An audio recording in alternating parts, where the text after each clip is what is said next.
It's official, Car Sales has declared the Kia Sportage Australia's best medium SUV, and we've also rated the diesel all-wheel drive as amongst the best models in the range. But just recently, some new in-house competition has emerged. Meet the Sportage petrol-electric hybrid.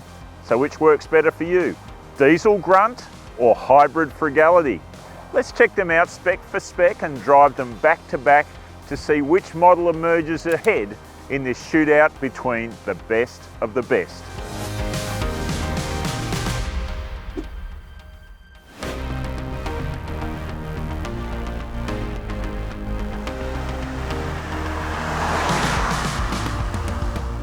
With sister brand Hyundai axing its diesel Tucson, Kia is the only mainstream mid-size SUV maker to persist with diesel. Its move to add a petrol-electric hybrid reflects where a bunch of its rivals are already headed. Toyota's demonstrated the potential of hybrid with the immensely popular RAV4, and everyone wants a slice of the action. On top of that, there's the pressure of the federal government's 2025 NVES CO2 reduction regulations to encourage the shift to electrification. So what we're driving here is the most expensive GT-Line specification of each powertrain, which means their equipment is pretty much identical. However, the diesel does have a $2,500 price advantage, although both of them are heading for $60,000 once you add on-road costs and some options. Speaking of which, both vehicles come with $520 optional premium paint, but are otherwise standard presentations of this 5-door, 5-seat popular medium SUV.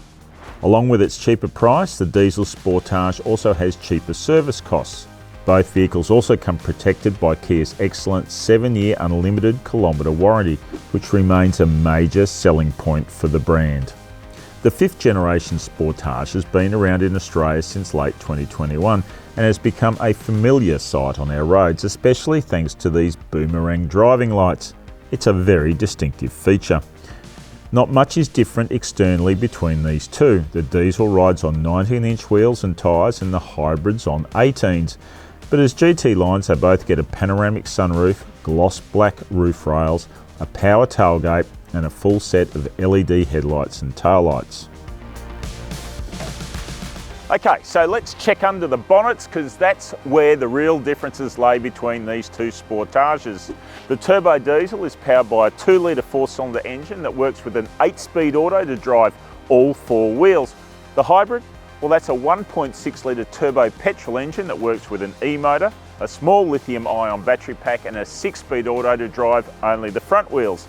The diesel's got more torque, the hybrid's got more power, and it's also claimed to be more economic. We'll test that out in the real world shortly.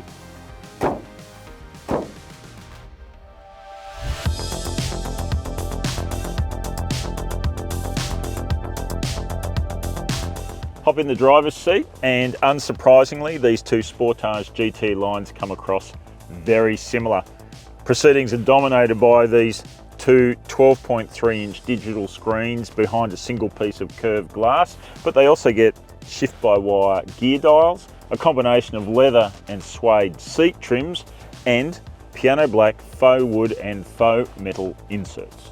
So what's different? Well, the hybrid has this added app on the touchscreen that shows where the petrol and electricity are going. Its tacho doubles as a power and charge meter, and I don't think this feature is standard, but the power and tuning buttons for the audio system on our test car were reversed, so turn volume to tune and turn tune for the volume. Funky. The diesel has this extra face on the digital instrument cluster, which looks kind of cool. Storage is a Sportage feature. Up front, there's no shortage of places to put bottles, cups, phones and whatever else you may need to carry with you. Because these cars use an older version of the Hyundai Group's operating software for infotainment, you don't get wireless Apple CarPlay or Android Auto connection. You have to plug in a wire. You also miss out on the Kia Connect smartphone app. Now, all things not lost, of course, this is still a really good system to use, and I particularly like the use of hard buttons for essential controls. Now, there's a trick here too. You can actually flip between climate control and infotainment controls. Some people find it a little bit fussy and hard to come to terms with. Personally, I think it's a great use of space. I really love it. About the only thing missing from a comprehensive infotainment package is a head-up display. The Sportage GT-Line exploits its 12.3-inch touchscreen really well to give you a comprehensive and clear group of surround views of what's happening around the car when you're reversing and manoeuvring. There's also a function within the camera and the views that allows you to rotate the car on screen to see what's close by in those sorts of situations. There are also front and rear parking sensors to help guide you into place, and check this out. The diesel comes with this smart parking feature that enables you to slide it into tight spaces while standing outside. Safety spec is a real strong suit of the Sportage, and the GT line does the best of any model. They both qualify for the maximum 5 ANCAP stars based on 2021 testing. One of the great Sportage assets is rear seat room, and that applies equally to both these examples of the GT line. Yep, the Hybrid has a battery that sits under the floor, but we're sitting in the diesel, and I can tell you it's much of a muchness. There's just as much leg, elbow and headroom in either car. Really impressive. And the feature list is strong, with aircon vents, storage options in the seats and doors, USBs and seat backrests that recline and fold. Perhaps surprisingly, the Sportage GT-Line Hybrid is claimed to have more luggage space in the boot than what the diesel does. But there's a trick here, because under the floor you'll only find a space saver spare tyre. The diesel, like most Sportages, comes with a full-size spare tyre. A few extra litres of space, a full-size spare tyre, I'll take the latter, thanks. The top spec Sportage also comes with a retracting cover for the luggage area. Fold down the rear seats via these handy levers and space expands dramatically. Okay, so let's stop talking about how similar these two are and get them on the road and find out what their differences are.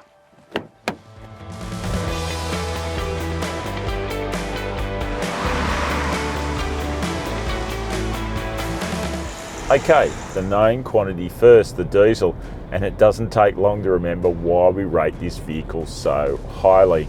It feels so confident to drive, predictable, reassuring, almost like it knows what you want before you actually get to it. The engine first, and if you're used to rattly old diesels of yore from some ancient ute you experienced once upon a time, forget it. This is a smooth, strong unit. Nice and quiet, not too much vibration, not too much noise.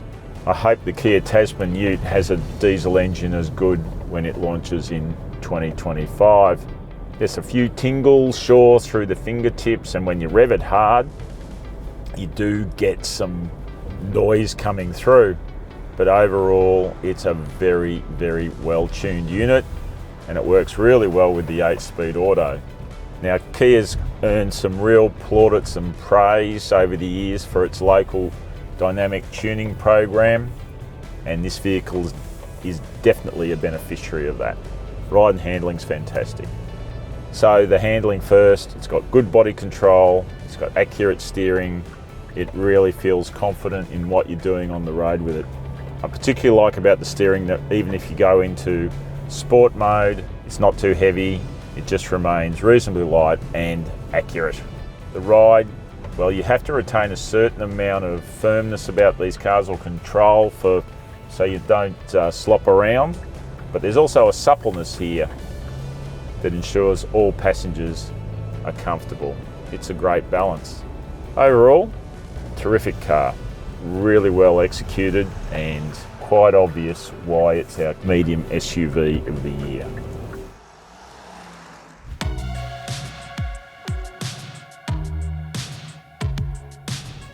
Okay, so into the GT-Line Sportage Hybrid. And obviously, just sitting in it, it's just as welcoming as the diesel. Basically identical.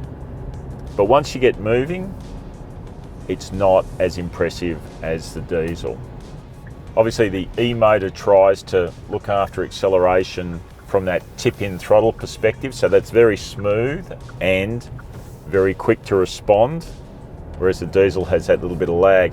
But very quickly, and you might have picked it up there, the petrol engine kicks in, and it does it quite obviously at times. You're always aware that this is a complex mechanism, this powertrain, and there's a lot of things meshing together.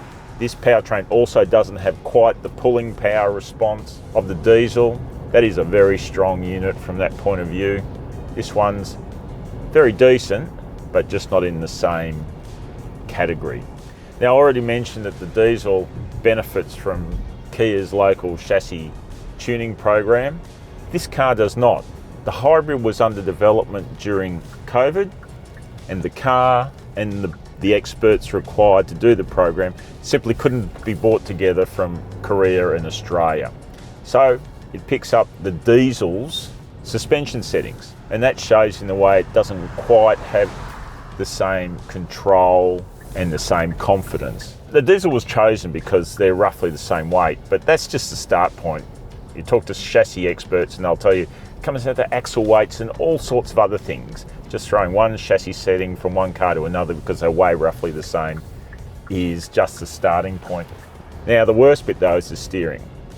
Not just normal operations like around here, fine, but mid-corner, at speed, over bumps, ferocious kickback, which means the steering will shake in your hands. Try and shake your hands off the wheel if it's really bad. And it was pretty bad in this car the couple of times I encountered it. Turns out hybrid electric steering has not been retuned for Australia, and that shows.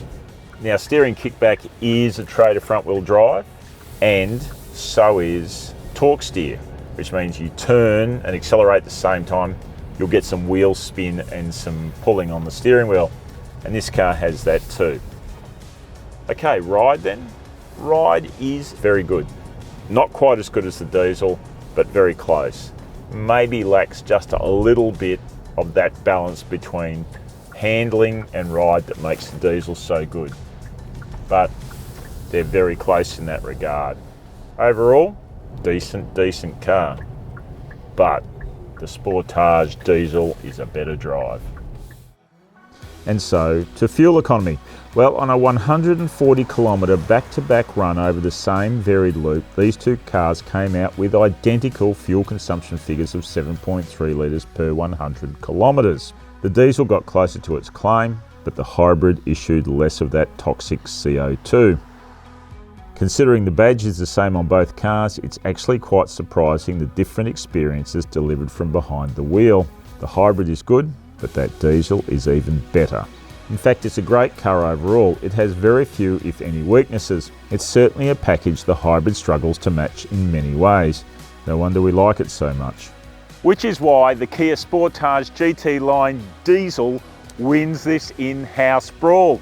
Sure, the hybrid is the future, but in the present day, until the NVES arrives to change everything, the diesel Sportage is very hard to argue with, especially when the driving starts. Thanks for watching. Don't forget to like and subscribe for more videos, and let us know what you think in the comments below.